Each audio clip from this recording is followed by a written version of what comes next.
No way. I can't celebrate our wedding anniversary with an ugly wife. Do you really think you're worth anything? You're disgusting. Thank God I'm going on a business trip soon. I don't want to see your face. You're the daughter of a construction company, so find me a nice place to stay, but don't expect much from your little family business that's almost bankrupt. I had hoped to rebuild my relationship with my husband, so I gathered the courage to ask him. But my hope was crushed when he coldly rejected me. The gentle smile he once gave me, saying he would take good care of me, was all a lie. His real intention was to marry the CEO's daughter. Even though my father was the founder and CEO, he worked from a simple office in our home. When my husband learned this, he thought he knew everything about our family business. Since then, he has looked down on me with bitterness. On our wedding anniversary, he made it clear that he planned to spend the night with a woman he truly loved, leaving me behind in despair with a smug smile on his face. My family is in the construction business. Since I graduated from university, I've lived with my parents and worked as an admin assistant to support the business. I didn't want to rely on them forever, so when my grandma passed away, I took over her house and started living on my own. Afterward, I met my husband John through a friend. We connected instantly in every way, including our values, and got married quickly. John and I started our new life together in my house, enjoying our happy days and excited about our promise to celebrate our wedding anniversary every year. However, our joy was dampened by the old house with its creaking floors and stained walls. I sighed, remembering the conversation I had with my father the day before. He suggested we build a new house for our new life. While I wasn't against the idea, the house held so many memories of my beloved grandmother. I was torn between starting a new life with my loving husband and holding on to the memories of my late grandmother. I couldn't decide what to do. Just tear down this old house. Your family is in construction. Can't you even handle something like this? You're just a small, inefficient builder from the countryside, or maybe this house suits a country bumpkin like you. John would snap in frustration whenever the floor creaked or the house made noises. When we first met, he was kind and cheerful. He joked about being intimidated by my job at my father's company, and we laughed together. He proposed to me, promising he'd take better care of me than my parents did. But after we got married and he visited my parents' house, he was shocked. The house was just ordinary, and the office was a small building on the same property. It was nothing like what he had imagined. There were construction materials piled up in the yard. Since then, John always found excuses not to visit my parents and started making degrading comments to me. Later, I heard that he told everyone at work he was marrying the daughter of a company president. I never told him that my family owned a large business. After that, our conversations decreased dramatically, and we began sleeping in separate bedrooms. If you get pregnant by mistake, I feel sorry for our unborn child. Have you ever looked at yourself in the mirror? He would say whenever we saw each other, criticizing my family background and appearance. Eventually, I started to avoid him too.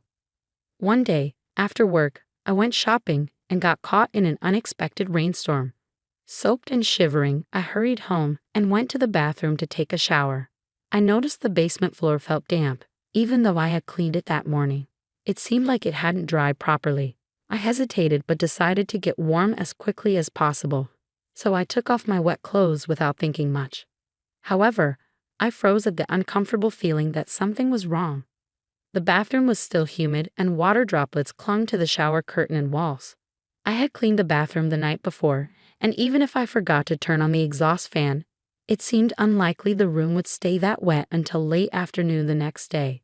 There was even a faint smell of shampoo that wasn't ours. After showering, I texted John to ask if he had come home during the day. He replied with a simple, "Of course not." He should have been at work, busy with his job. But then I found something strange. A gap between the washing machine and the wall revealed his favorite watch. I was sure I had seen him leave the house that morning wearing it. Feeling uneasy, I put on rubber gloves and went back to the bathroom. I pulled the drain in the bathtub and saw it clearly, strands of long hair that were definitely not the same color as mine or John's.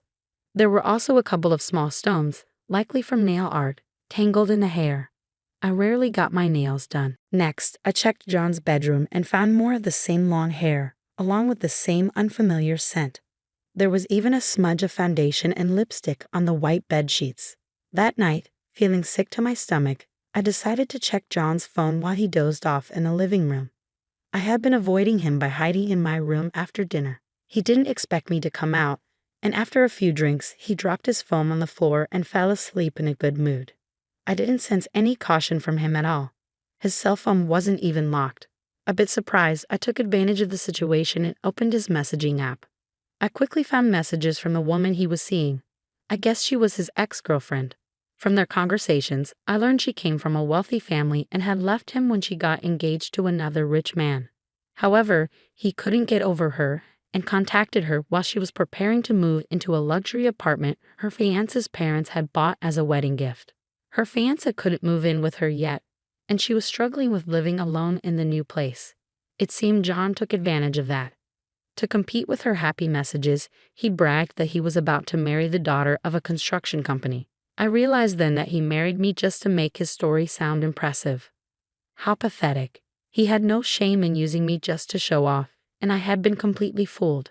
I felt so stupid. I threw his phone on the floor, went back to my room, and cried out loud. I couldn't think straight and didn't even want to think about it. Our relationship had been cold for a while, but I hadn't given up on us. Now I couldn't stay calm. I cried like a child until I couldn't cry anymore. Exhausted, I fell asleep without realizing it. When I woke up, I heard John closing the door as he left for work. I jumped up, quickly cooled my swollen eyelids, and thought again about what I wanted to do. All I could remember was the image of the kind John I once knew. I couldn't believe it had all been an act. He could have easily divorced me when he realized I wasn't what he expected, but he didn't. I thought there might still be a chance for a fresh start. That day, I made his favorite stew and waited for him to come home. I usually made it from scratch, and he had once told me it was the best. I had fond memories of him eating it with a big smile. When he came home, he didn't say anything directly to me, but he ate the stew happily. "Hey, our anniversary is this weekend. Do you remember our promise? Why don't we go out together?" I asked. I was sad and lonely, tired of living like this without being able to talk to each other. "We don't have to do anything special. I just want to be with you. I want to see the same things and have conversations," I said, gathering the courage to tell him. Tears welled up in my eyes. Whether from nervousness or fear, I wasn't sure. I looked into his face, hoping he would take me seriously. But instead, he sneered. "Oh, you're gross. A reclusive pig suddenly wants to be with me on our anniversary. What makes you think you deserve to be celebrated? An anniversary is only worth spending money on if there are feelings involved. Otherwise, it's just another day, nothing special. There's no anniversary with you at all. I don't remember any stupid promises. Stop saying weird things. You're making me nauseous." He glared at me with disdain, as if I were trash, then stormed out, claiming he was going to buy beers. Devastated, I retreated to my room and cried again. That night, he was lying carelessly in the living room, drunk. I wondered if he enjoyed mocking me in his head. I looked at his phone and found that he had made a reservation for a fancy dinner with his mistress on the day of our anniversary. Ironically, it seemed to be the anniversary of their relationship too. Everything about our marriage felt like a mistake. There was never any love from his side. I realized that I was just a misjudged status symbol for him, nothing more than a tool to maintain a basic lifestyle. I collapsed on the spot where he slept peacefully beside me. I trembled, but no tears came. "I'm leaving next week for a month on a business trip, so check out some short-term apartments for me. Your family is in construction, so you can at least find good properties through your connections, right? But maybe a business on the verge of bankruptcy doesn't have that kind of pull," he said with his usual sarcasm before leaving for work. It was almost December, and he was still the same. Normally, I would have been upset by the last-minute notice, but I no longer had the energy or emotion to care. I already knew his trip was a lie, just an excuse to spend more time with his mistress before her wedding. Checking his phone had become a regular habit. I felt guilty and disgusted with myself, but it gave me useful information. "Have a good trip, good luck," I said with an innocent smile, pretending I knew nothing. The following week, as soon as he was out of sight, I made a phone call. "Hello, yes, please start today," I said, then rushed back to my room to get ready. I had been waiting for this moment. I was impatient but excited as I ran out of the house in high spirits. A month later, while I was at work, my cell phone kept ringing. I ignored it because I was busy, but the constant vibration was annoying. I asked my parents for permission to step out and finally answered the call. Yes, what's going on? I asked. When I came back, I found that the house was gone.